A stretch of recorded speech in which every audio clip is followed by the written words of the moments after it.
is China's global green revolution. Last year, China cemented its position as the world's leader in green energy production and innovation. Green technology production was more than a third of China's economic growth. 3/4 of China's PhD graduates majored in math, science, and engineering and agriculture. In the last 25 years, the number of clean energy patents by China rose from 18 to 700,000, over half the patents in green technology in the world. China is on track to have nearly a half of the world's total renewable power by 2030. They've produced 90% of the world's solar panels, 82% of all the wind turbines, 70% of all the electric vehicles.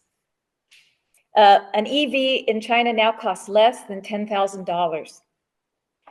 China developed an EV battery that can be charged in 5 minutes and driven for about 250 miles, a generation ahead of the rest of the world.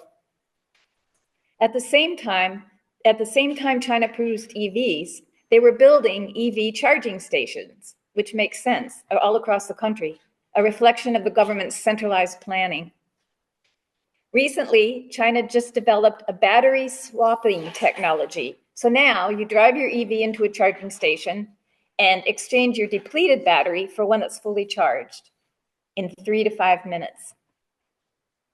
Global warming has accelerated significantly over the last decade, with the heating rate nearly doubling. This is in large part to the record high fossil fuel emissions. However, China's carbon emissions peaked in early 2024 and has been flat or falling since early 2026. That's 6 years ahead of their goal, which was 2030.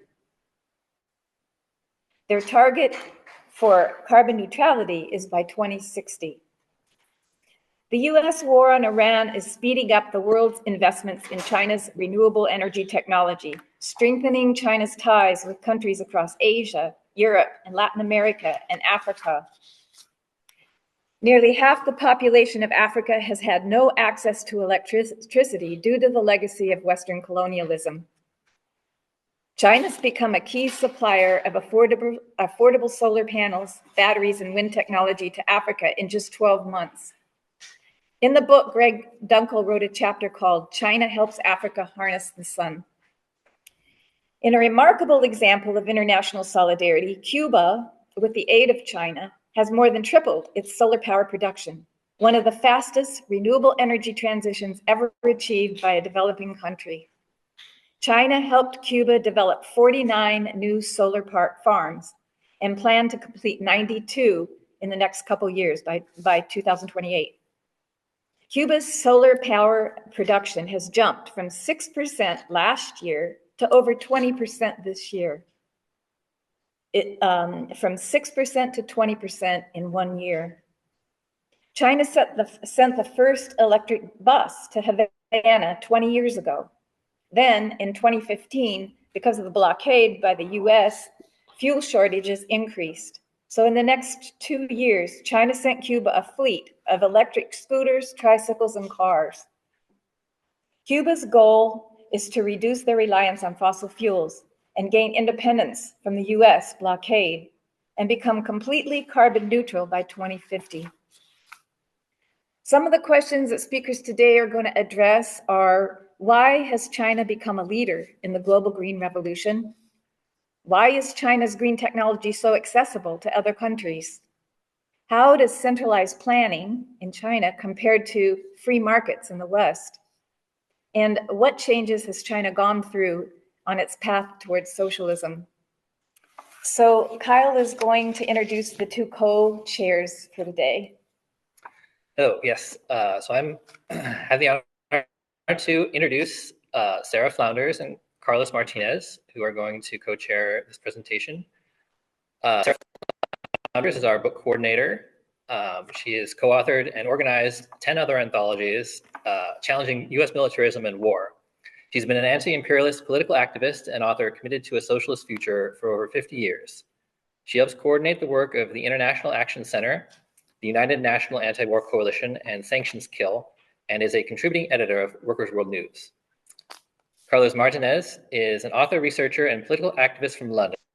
He's the author of The East is Still Red, Chinese Socialism in the 21st Century, and The End of the Beginning, Lessons of the Soviet Collapse.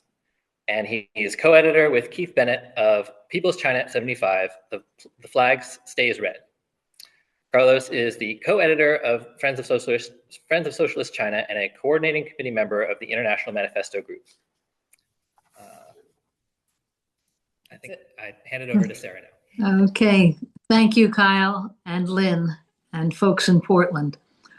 Well, President Trump departed yesterday from a state visit to China, and every U.S. commentator, it seems, dwelled on the fading role of U.S. power and the unsolvable dilemma in the Straits of Hormuz that the U.S. initiated war on Iran created for the whole world. Even Trump commented the U.S. is a fading power. U.S. power, U.S. weapons have been severely tested by Iran's determined resistance and by the swarms of Iran's cheap mass-produced drones. 16 U.S. bases in West Asia are not functional. The almighty dollar is no longer the only currency in world trade. Tariffs tumbled down.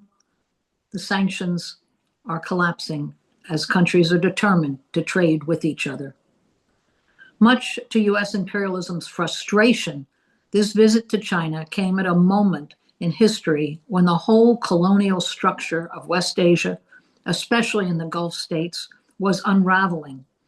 And our talks today will focus on China's spectacular advances, the green global revolution. It's really the question, how is China able to be a positive force in solving the great global challenges of poverty, hunger, and climate crisis, while the U.S.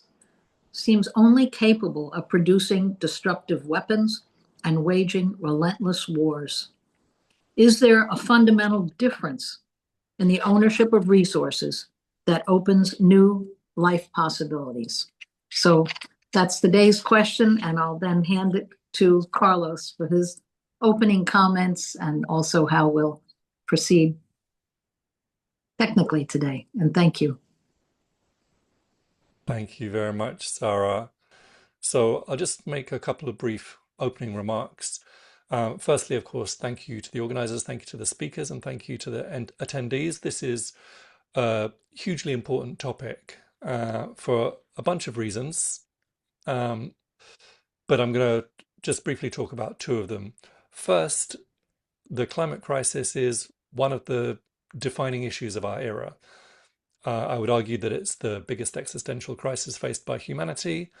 And, we actually have a pretty narrow window to avoid catastrophic climate breakdown. But, for all of these years, and there's been international consensus on the nature of the climate crisis for coming up for 4 decades, but we've essentially been relying on the capitalist class to solve it for us. And surprise, surprise, they've made precious little progress. And now, it was maybe a little bit more on the radar 5 years ago, 10 years ago, but now even so-called progressives are keeping quiet about it because they're more focused on spending humanity's resources on rising militarism against Iran, against Gaza, against Russia, against China. Here in Britain, for example, we've got a Labour government which is presiding over an unprecedented increase in military spending for the sake of dealing with a supposed threat, in reality non-existent threat from Russia, from the ultimate bogeyman, Vladimir Putin, and any kind of plans and any kind of promises in relation to climate change and renewable energy and electric vehicles and so on have been more or less forgotten about. The second reason it's so important for our purposes is that China's done so much on this issue to the point that it's responsible for more than half of the world's renewable energy capacity. And we're going to hear a lot more about that over the course of the meeting.